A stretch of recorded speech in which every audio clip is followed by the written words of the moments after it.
What if your phone didn't just take great photos, it helped you take better ones? And what if your phone didn't just translate a language, it translated it in your own voice? In charging, forget the old plug it in routine because we've got something much better. So yes, the Google Pixel 10 series isn't just about specs anymore.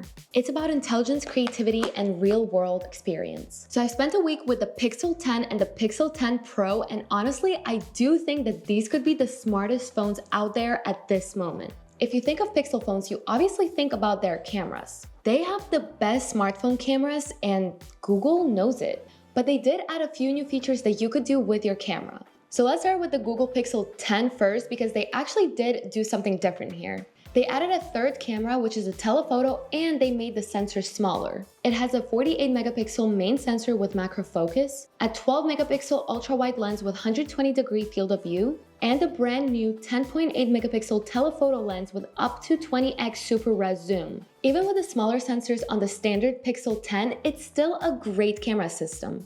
I took a photo of my coffee in morning light and the foam bubbles looked better than real life. Then I tried shooting flowers in low light and the shadows and highlights were well balanced. The macro mode on this is a standout too. I photographed the same flowers and you can really see every little small detail. Now the Pixel 10 Pro and the 10 Pro XL camera systems are unchanged. They did it right last year, so why would they change it? Because it's still the best camera. We've got a 50 megapixel main sensor with improved stabilization, 48 megapixel ultra-wide lens with macro focus, and a 48 megapixel telephoto lens supporting up to 100x ProRes zoom. So yes, 100x zoom on Pro models. Let's talk about it. I tested it a few times and let me tell you, it's all AI. Like, I don't think we're at the point where you can zoom 100x on your smartphone and get a clear picture. But Google has its in-app AI that improves that picture. It predicts what you took a picture of and fills in the details. It's cool, but it's not perfect. Like, it does predict really well when taking pictures of buildings or things that don't have too many details on them. But I tested it with the text on the product and it didn't even give me letters. It was just a bunch of doodles. And I know nobody's gonna be zooming in 100x to see what it says on a product, but I tested it just to show you that if you're taking a picture of something that has a lot of details, it'll probably just not do it right. But I will say that the 30x zoom does it really good. I had no problem with AI processing it at all because it looked so realistic. So now let's talk about the front cameras. Both the Pixel 10 and the 10 Pro are unchanged from last year's version. Pixel 10 is still at 10.5 megapixels with a 95-degree field of view. And the 10 Pro and Pro XL are still at 42 megapixels with autofocus and 103-degree field of view. Both phones have a great front camera, but if you were hoping for something new and upgraded, you're not gonna get it this year. Now let's talk about some video features that you will get with the new Pixel 10 phones. We've got 4K recording at multiple frame rates, a 10-bit HDR video, cinematic blur, macro focus video, audio magic eraser, and more. I recorded a few videos on these phones with the front camera and the back camera, and I do think that this is the best smartphone video camera out there. As you can see, it is at times very saturated, but if you only care about taking videos for social media, then this will do. And you don't even need to edit these videos post-production. And I think that's one of the reasons that I love these cameras so much. You don't have to edit the footage you take. It's social media ready and you just post it. Now, the Pixel phones are powered with AI everywhere, even in your camera and photos app. It's very smart and I personally love it, so let's get right into it. First, let's talk about Camera Coach. You just point the camera in the direction of something you want to take a picture of, press this new little button, and the AI will start suggesting different angles and styles for you. And once you decide on the style you want, it will guide you through steps to take that shot. By the way, all those suggestions are AI generated and they look amazing.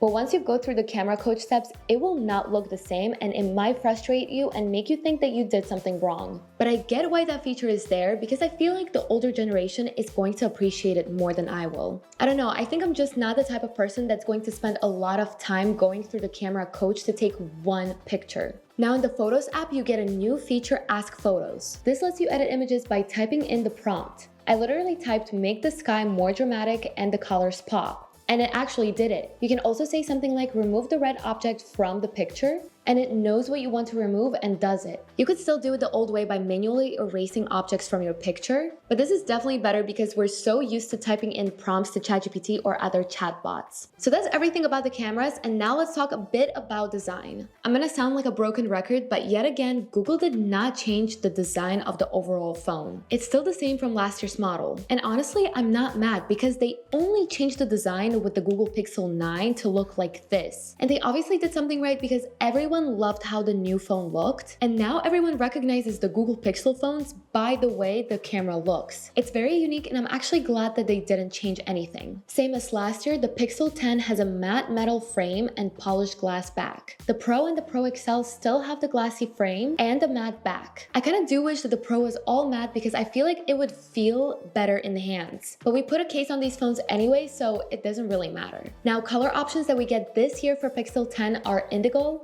frost, lemongrass, which I have in my hand, and obsidian. Not gonna lie, the colors are whatever this year except the lemongrass. I do really love this one and it looks way better in person. As for the Pixel 10 Pro and the Pro XL, we have moonstone, porcelain, jade, and obsidian. Again, kind of boring colors, but I kind of do like the moonstone, and I think it kind of matches my shirt. And I do also like this color. It's like a muted green color. I will honestly still put a pink case on these, so I need to order a pink case actually.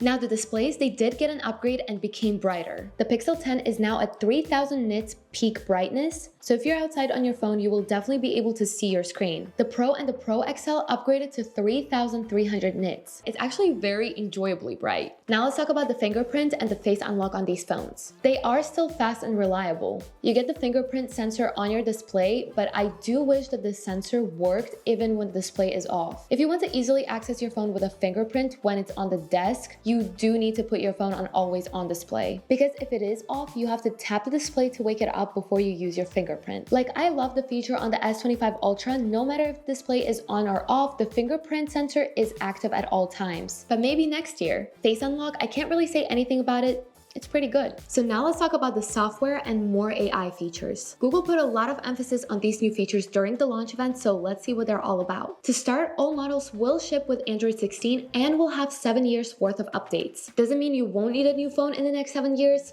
Maybe yes, maybe no. I've been an Apple user for almost 10 years now, and they also have 7 years worth of updates. But still, a few years later, after upgrading your phone starts lagging, even if you download the latest updates. I feel like the 7 years updates is just a selling point because these companies ultimately want to sell you the phones every few years. So now let's talk about some AI Pro features. Google announced that they're giving the Pixel 10 series users 1 year of Google AI Pro for free. And you get access to a bunch of things like VO, which they mentioned at the launch. I did test VO to generate a short video from a picture. It's really fun, I like it. Would I be using it all the time? Probably not. Now, Magic Queue is different. I love Magic Queue. It proactively suggests relevant information and actions depending on your context. For example, if you call an airline, it pulls all the info straight from your email and gives it to you right there on the screen, so you don't have to go back and forth trying to find your confirmation number. Magic Queue works great with text too. If someone asks you a question about your flight or a place you have a reservation at, you don't need to type it out anymore. It suggests a response to you by pulling information from different sources, and you can just tap on that response and that's it. It's honestly really good, and I see myself using this feature a lot. Now, voice translate is also a new feature. I haven't gotten the chance to test it out yet, but I will definitely test it out in my upcoming videos. But from the videos that I've seen so far, I think it's pretty cool. Pixel Journal is also a new app, and it is powered by AI. So this app is basically for reflection, mental health, and creativity. If you're into journaling, you will love it. And if you've never journaled and don't know where to start, the AI is there to help you and guide you. And you can quickly write a prompt to it, and it's going to put all your thoughts together. Now, what's a full review without comparisons? And I did compare these phones to the iPhone, specifically the iPhone 16 and the 16 Pro, and the Samsung Galaxy S25 Ultra. Let's start with the Pixel 10 and iPhone 16. Well, the camera overall is better on the Pixel. Better zoom, better color, better everything overall. You also get way better AI features without a doubt. Apple Intelligence is still in the very early stages, and Google's Pixel is literally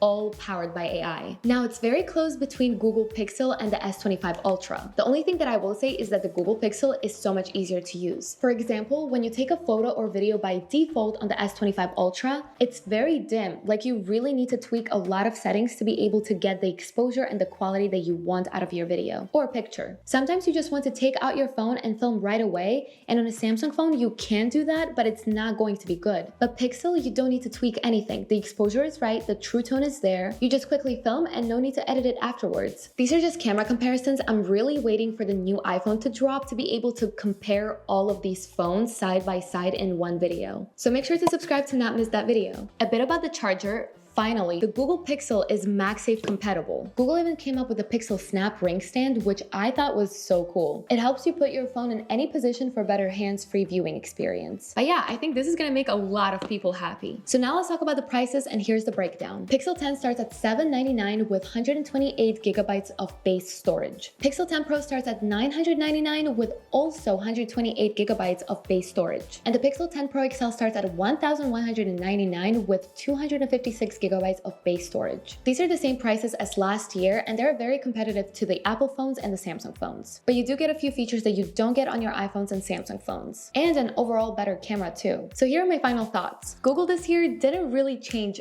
anything. Google's last year's model was already a very smart phone, but with the tweaks and new features this year, I think this phone just became so much smarter. And I'm gonna say this again, Google, in my opinion, is the smartest phone out there as of now. But let's see about it in a month. And that was the full breakdown of the new Pixel 10, 10 Pro, and the 10 Pro XL. I haven't mentioned anything about the Pixel Fold just because I didn't have enough time to test it out yet. But as soon as I do test it out, I will make a dedicated video on it. Now I want to hear from you guys. Which Pixel 10 are you picking? I'm signing off. See you in the next one.